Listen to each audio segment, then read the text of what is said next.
Before the world of Resident Evil was filled with zombies, it all started with a single discovery, a strange flower found deep within the African wilderness. A discovery that would eventually lead to the creation of the most dangerous virus in human history. Over the years, that virus destroyed entire cities, created unimaginable monsters and pushed the world to the edge of collapse. But the timeline of Resident Evil is incredibly complex. So today we are going to break down the complete Resident Evil timeline from the very beginning all the way to the events before the newest chapter of the series.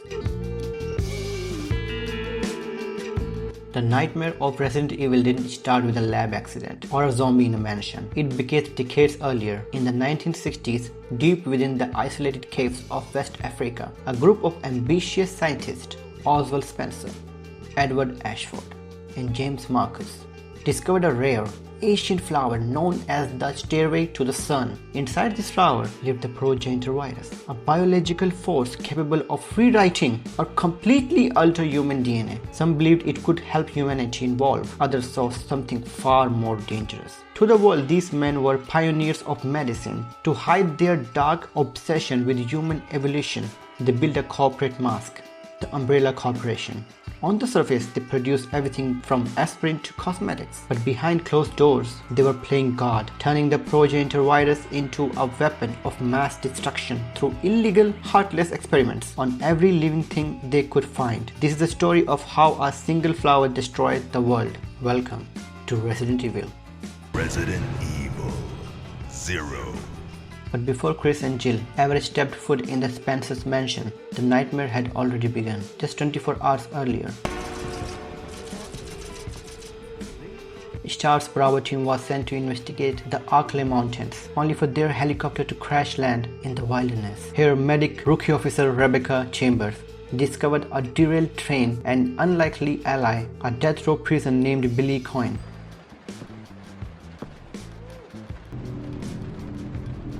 Billy. Lieutenant Cohen. So, you seem to know me. Together, they uncovered the dark truth behind Umbrella's early days. Umbrella, the biological weapon utilizing the T-virus has almost been completed. Our only remaining task is to acquire combat data. You can't be serious. I refuse to abandon my work. I have finished the research on the T-virus, but I need a little more time to complete the more powerful G-virus. They discovered the leak wasn't an accident, it was an act of revenge by James Marcus. Who are you? It was I who scattered the T-virus in the mansion. One of the Umbrella's founding fathers who had been betrayed and murdered by Spencer and Wesker years ago. Marcus had spent decades merging his DNA with leeches, becoming a hive mind monster. Rebecca and Billy managed to destroy him and a secret training facility, but the virus was already out of control.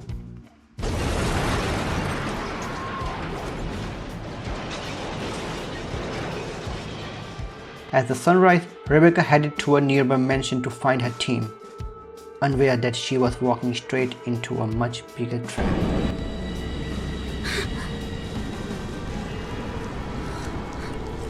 Resident Evil. In July 1998, a series of brutal murders began happening near Raccoon City. The victims were found completely torn apart. Authorities believed wild animals were responsible, but the truth was far worse. An elite police unit known as STARS, Special Tactics and Rescue Service. They weren't just cops, they were an elite division of the RPD, Raccoon City Police Department, funded largely by Umbrella Corporation, which was basically a bribe to keep the police in their pocket. To cover more ground, the unit was deployed into two specialized teams, Alpha and Bravo team. Alpha team, led by Albert Wesker, including Chris Redfield and Jill Valentine. Bravo team, led by Enrico Marini, including Rebecca Chambers. They sent to investigate a mystery mansion in a nearby mountains. Inside the mansion, they discovered Umbrella's secret laboratory. Scientists there had been experimenting with the T-virus, but the virus had already spread throughout the facility, turning both humans and animals into terrifying creatures. What the team had just discovered was only the beginning of a much bigger disaster. Resident Evil. Because just 2 months later, the virus reached the city. September 1998, Raccoon City was a quiet, cooperative, funded paradise, but beneath the surface, a war was brewing that would change the world forever. To understand the fall of the city, you have to look at two stories unfolding at the exact same time. Deep underground, Umbrella's elite alpha team cornered Dr. William Birkin to steal his life's work, the G-Virus. In a moment of pure desperation, Birkin injected himself with the serum, transforming into a mindless, mutating god of flesh. In the chaos, vials of the T-Virus were smashed and leaked into the city's sewers. The rats carried the infection to every corner of the streets. Within days, the Raccoon City flu turned into a full-blown cannibalistic uprising. Resident Evil 3. While the city was still screaming in confusion, Jill Valentine was already a marked woman. 24 hours before the main events of the outbreak, Jill was being hunted by the ultimate bioweapon, the Nemesis. This wasn't a mindless zombie. It was a highly intelligent assassin programmed with one single word in its vocabulary. Stars. Jill's mission wasn't just to escape, it was to survive a relentless predator that could track her through walls and fire a rocket launcher with military precision. Really? Resident Evil 2. As Jill fought through the burning streets, two strangers were driving straight into the heart of the hellscape. Leon S. Kennedy, a rookie cop arriving for his first day, and Claire Redfield, a college student looking for her brother. They met at the gas station, surrounded by the dead, and fought their way to the RPD station. But the police station wasn't a sanctuary, it was a tomb. FBI. Amidst the chaos, Claire finds Sherry Birkin, the daughter of a top Umbrella scientist, Dr. William Birkin, who becomes the key to uncovering the city's dark secrets. Where you going, Sherry? While Jill was battling Nemesis on the outside, Leon and Claire were being stalked by Mr. X, a silent, unstoppable tyrant, sent to eliminate any remaining witnesses of Umbrella's crimes. Resident Evil. While Leon and Claire discovered the truth about the G-Virus in the secret Nest lab, So you made this monster. Jill was making a final stand at the city's edge. As the sun began to rise, the US government made a terrifying decision. To contain the virus, they wouldn't send a cure, they would send a missile. A thermobaric war had vaporized Raccoon City. 100,000 lives were erased in a flash of white light. Leo, Claire and Jill escaped the blast by seconds, but the world they knew was gone. Umbrella had won the battle, but the war for biological supremacy was just beginning. Resident Evil.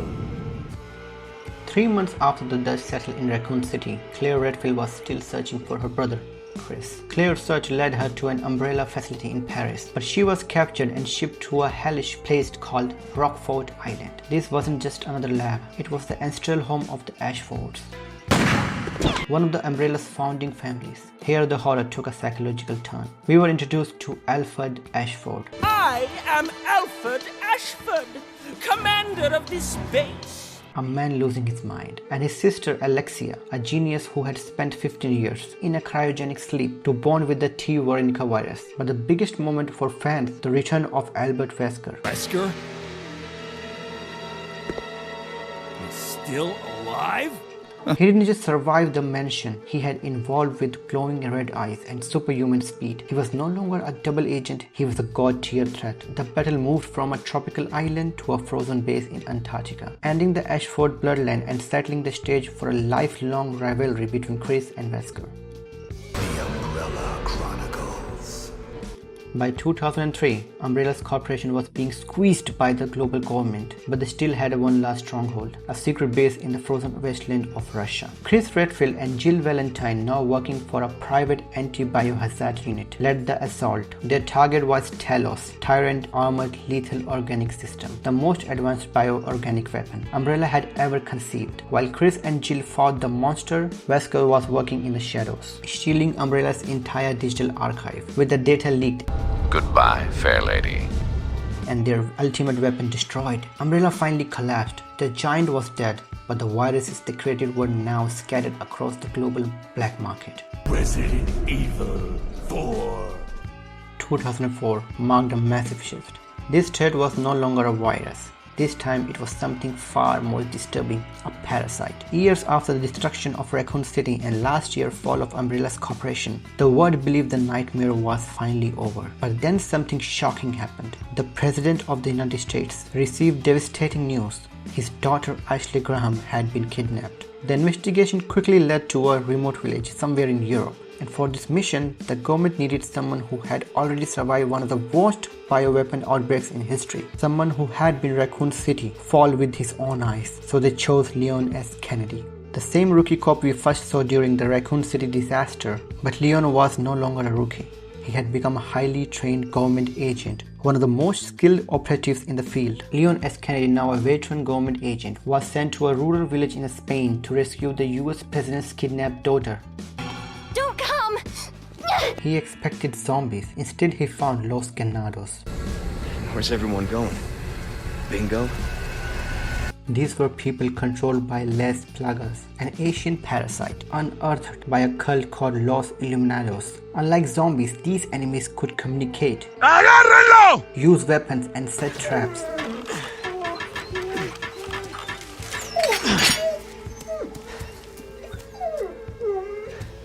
Leon had a fight through a village, a castle, and an island.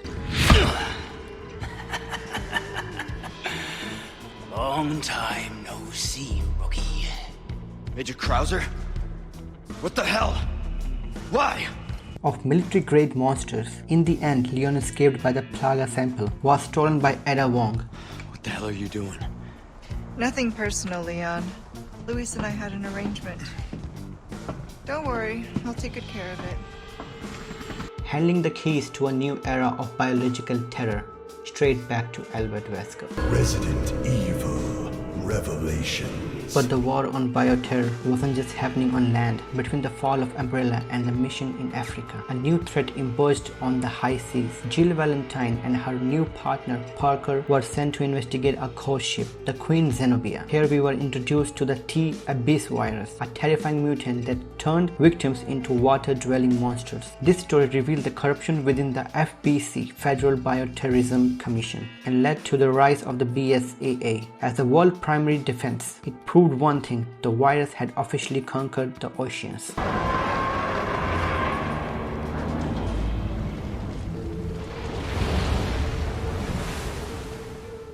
Resident Evil 5. Year 2009. The sun was scorching, but the horror had never been colder. Chris Redfield, now a founding member of the BSAA, travels to the heart of the Kijiji, Africa.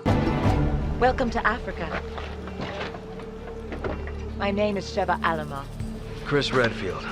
Your reputation precedes you, Mr. Redfield. It's an honor.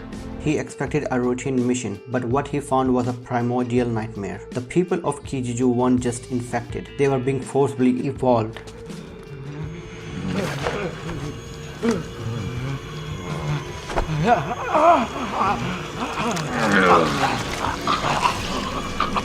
Freeze!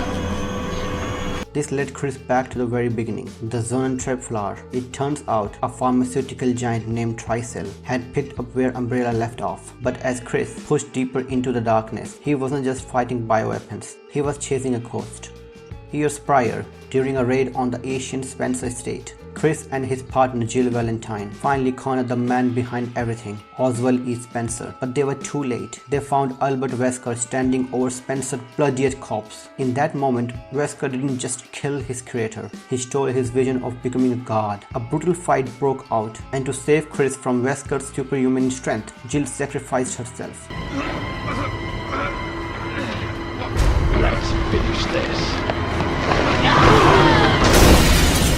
Tackling Wesker through a window and plunging them both into a bottomless abyss. Chris had been living with that guilt until now. From the shadows of the Kijiji, the mastermind finally stepped into the light. Albert Wesker was back, and he wasn't alone. Standing beside him was a mysterious, marked figure, a deadly assassin moving with a haunting familiarity. In a heart-shattering reveal, the mask fell to show the truth. Jill Valentine was alive, but she was no longer the hero Chris knew. Jill, it's me, Chris. What? Are you sure that's her? She was a brainwashed weapon, controlled by a chemical device on her chest. With Jill finally freed, Wesker was ready to execute his final plan. Project Ouroboros. His goal, to release a virus into the atmosphere that would judge the human race, killing the weak and turning the strong into a new species of gods. The rivalry that began in a forest in 1998 ended in the mouth of the volcano. Chris, Shiva and rescued Jill did the impossible. They ended the legacy of Wesker once and for all.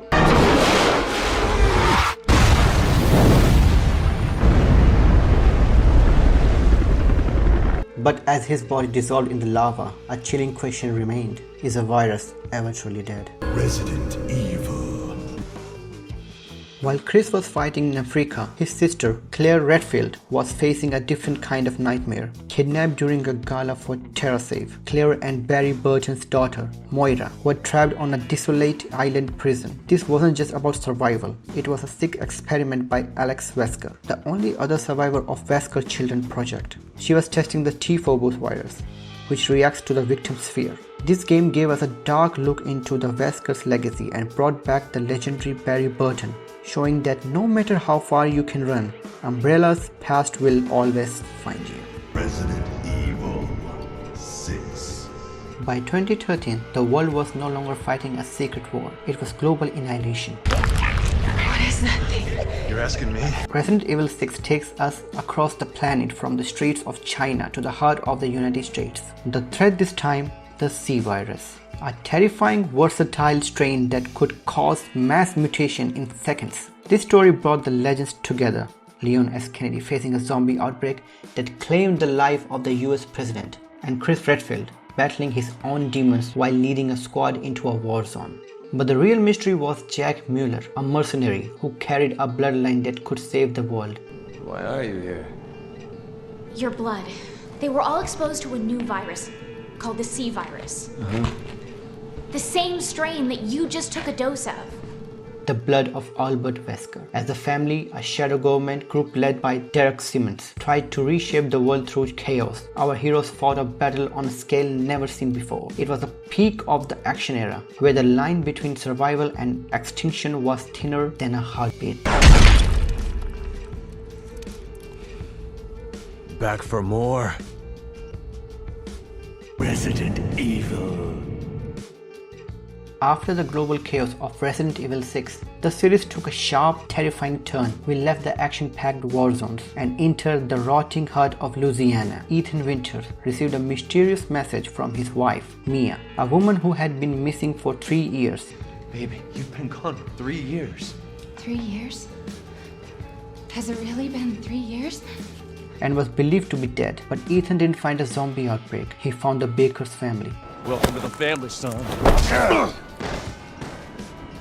A group of humans turned into the immortal sadistic monsters. The culprit wasn't a virus from Umbrella, but a biological fungal infection known as the mold. The Bakers had been infected with this mold by a mysterious bioweapon known as Evelyn, a genetically engineered organism capable of controlling people's mind and regenerating their bodies. Go dying, and this sure shit beats the hell out of dying. Under Evelyn's influence, the entire family had become monstrous versions of themselves. As Ethan searched the house for Mia, he slowly uncovered the truth behind Evelyn's creation. She was a bioweapon developed by a secret organization called The Connections. Attempting to create the perfect living weapon, eventually Ethan managed to confront Evelyn and stop the infection spreading beyond the darker state. By the time Chris Redfield arrived at the end of the game, working for a reformed Blue Umbrella, we realized that the world of Resident Evil had changed forever. The horror was now biological, psychological, and far more personal. Game over. Resident Evil. After surviving the horrifying events of the Baker house in Louisiana, Ethan Winters was finally trying to live a normal life, together with his wife Mia and their newborn daughter Rose. Ethan had relocated to Europe under the protection of the BSAA. For the first time in years, it seemed like the nightmares was finally over. But one night everything changed. Mia, get down! Mia! A heavily armed squad suddenly stormed Ethan's home, and leading that squad was someone Ethan trusted. Chris? What the hell? Sorry, Ethan. Without explanation, Chris shot Mia and took Ethan's daughter, Rose. Confused and desperate, Ethan followed the trail of the attackers, which led him to a remote and mysterious village hidden deep within the mountains of Eastern Europe. But the moment Ethan arrived there, it became clear that this place was hiding something far darker than anything he had faced before. The village was not ruled by ordinary people. Instead, it was controlled by 4 powerful rulers known as the Lords. Each one governed a different territory and possessed terrifying mutations created through ancient experiments. The most famous of them was Lady Dimitrescu, a towering, aristocratic, vampire-like figure who ruled a massive castle and haunted intruders alongside her daughters. But Dimitrescu was only one part of the nightmare. Beyond the castle were 3 more monstrous rulers: Donna Bonaviento, a terrifying puppet master; Salvatore Moro, a grotesque creature living in the village reservoir; and Karl Heisenberg, a brilliant but unstable engineer capable of controlling metal itself. Above them all stood the mysterious leader of the village, Mother Miranda. The village was the original source of the mold, discovered decades ago by a woman named Mother Miranda. Mother Miranda was a mentor to young Oswald Spencer. That's right. The man who founded Umbrella and discovered the flower in Africa actually get his inspiration for the Umbrella logo and his obsession with evolution right here in this village. Ethan Winters sacrificed everything to stop Miranda and 4 lords to save his daughter Rose, because Rose had not simply been kidnapped. Her body had been separated into multiple pieces and hidden within sacred containers guarded by the village lords.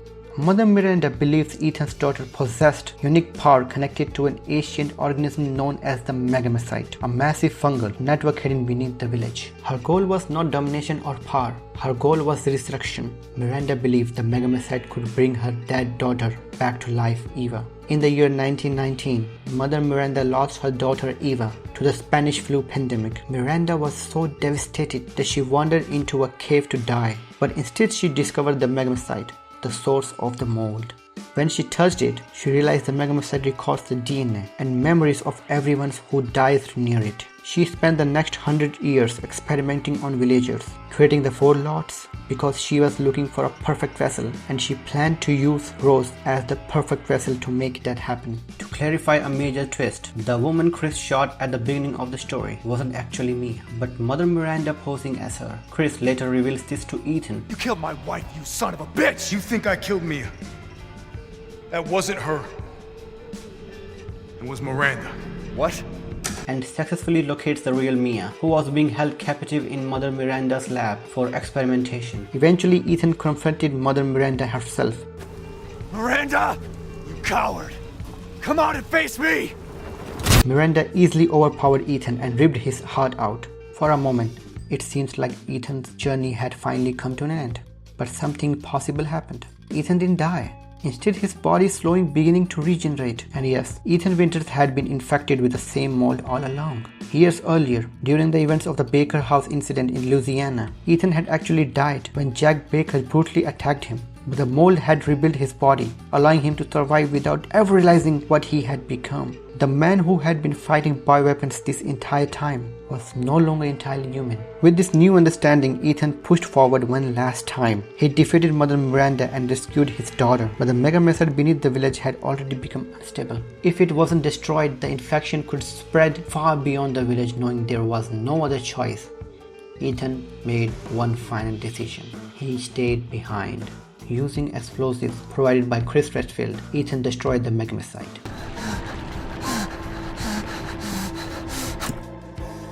Sacrificing himself to save his daughter and the world. For Ethan Winters, the nightmare was finally over. But the story of the Resident Evil universe was far from finished. Resident Evil. 16 years later, in 2037, that story reached a new peak with his daughter, Rosemary Winters. In The Shadows of Rose, we see her struggle with the very powers that made her an outcast. By interning the consciousness of the Megamycete, she faced the echoes of the village one last time, finally finding closure and saying a true goodbye to the father who sacrificed everything for her. Because the power within Rose Winters may one day shape the future of the entire series. As the era of the Winters family concludes, one thing is certain: the legacy of bioterror is evolving, and the world is not yet safe.